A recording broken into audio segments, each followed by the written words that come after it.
আসলে কৃষ্ণ প্রেমে আত্মহারা পাগলের মতো হয় তারা। হয়তো মোবাইল পেয়েছে, অর্থাৎ পড়ে গেছে। অনেকজন ভাবতেছেন কি বেতালা মানুষের মোবাইল পর্যন্ত রেখে গেছে। আসলে কৃষ্ণ প্রেমের এমন রীতি থাকে না, জগতের বাহ্য স্মৃতি স্মৃতি জ্ঞান থাকে না, মাতোয়ারা যারা হয়। ভগবানকে অনেকজনে অনেক কিছু দেয়, কিন্তু গোপাল বলছে মা তোমার মতো করে চোখের জল দিয়ে আমাকে কেউ ডাকে না। যদি কেউ আমাকে এভাবে চোখের জলে ডাকে, আমি না এসে থাকতে পারি। জড় জগতে মন্দিরের দরজা খুলে দেয়, কিন্তু হৃদয়ের দরজা লাগাইয়ে দেয়। সেখানে আমি প্রবেশ করবো কি করে? কিন্তু তুমি তো মন্দিরের দরজা লাগিয়ে আমাকে মনের দরজা খুলে রাখছো, আমি না এসে থাকতে পারি মা। মা কাঁদছে, মায়ের আগে বিন্দু নয়নের জল যখন আমার গোপালের করে পড়েছে, গোপালের কর পূর্ণ হয়ে গেছে। যেখানে 3 ভাণ্ড নদী দিয়ে পূর্ণ হলো না, এক বিন্দু নয়নের জলে কর পূর্ণ হয়ে গেছে। বলছে মা আজ থেকে আমার কর পূর্ণ হলো, আমার উদর পূর্ণ হলো। তাই গোপাল কি করছে? যখন মায়ের কাছে পূর্ণ হলো, হেন কালে গোপাল হেলে দুলে মায়ের কাছে নৃত্য করছে। হেন কালে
তুমি রইলে ঘরে বসে, মাঠে গেল কাল উলমর্ত হইয়া বেড়ায় যত কোনো।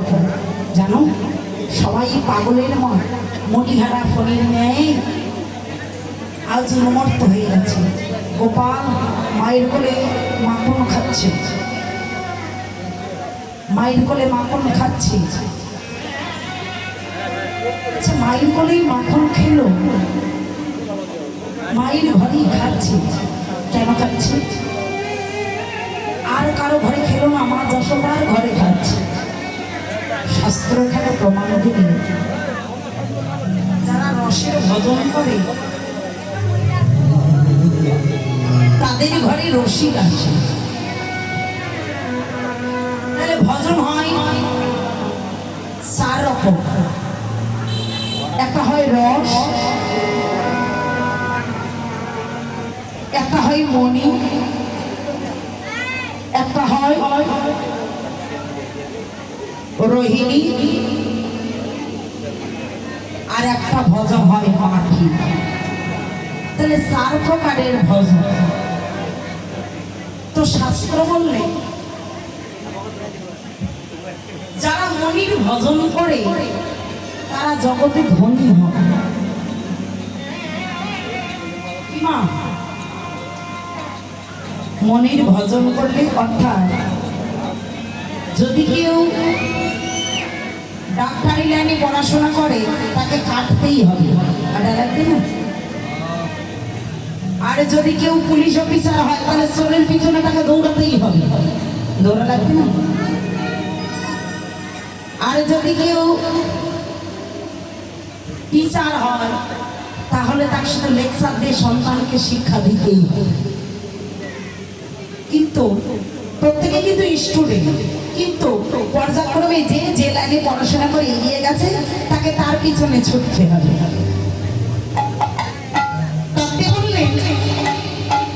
জগতে মনির ভজন যারা করে তারা জগতে ধনী হয়। কোন ধন? আর কি জগতে? তাহলে কোন ধন? নিত্য ধনের ধন। জগতে যারা এই জগতের ধন, টাকা পয়সা, সোনা দানা গহনা গাঠির জন্য ছুটছে, ভাবুক বললেন কি বলেছে? অনিত্য ধন লইয়া করো টানাটানি, তুমি নিত্য হইও না করো জানা জানি, তোমার নিত্য করো হরি না, পূর্ণ হবে মনস্কা, নিত্য করো হরি না, পূর্ণ হবে মনস্কা, হাসিতে খেলিতে চলে যাবে অসার সংসারে মায়ারি সাগরে সকলি করিয়া অসার সংসারে মায়ার সাগরে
সব করে থাকবে, কিন্তু তুমি থাকবে, সব থাকবে। পৃথিবীটা যেমন দেখেছো তেমনই থাকবে। এই পৃথিবী যেমন আছে তেমনই ঠিক যাবে না।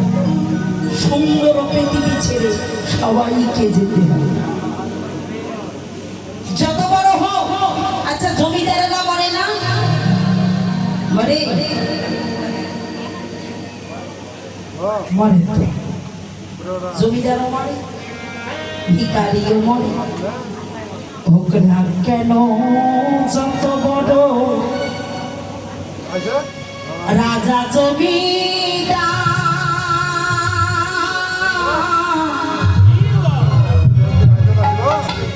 সুন্দর নারী, সুন্দর বাড়ি,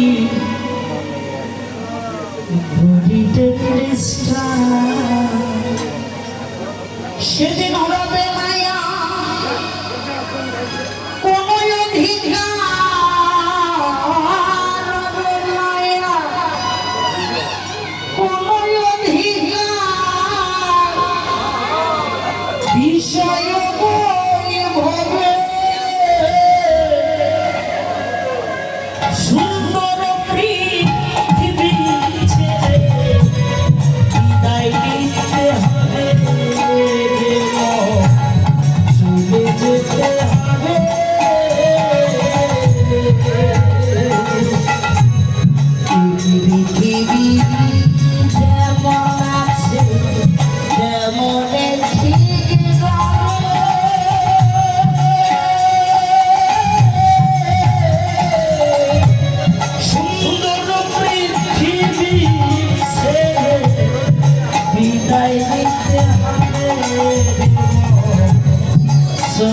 যেতে হবে।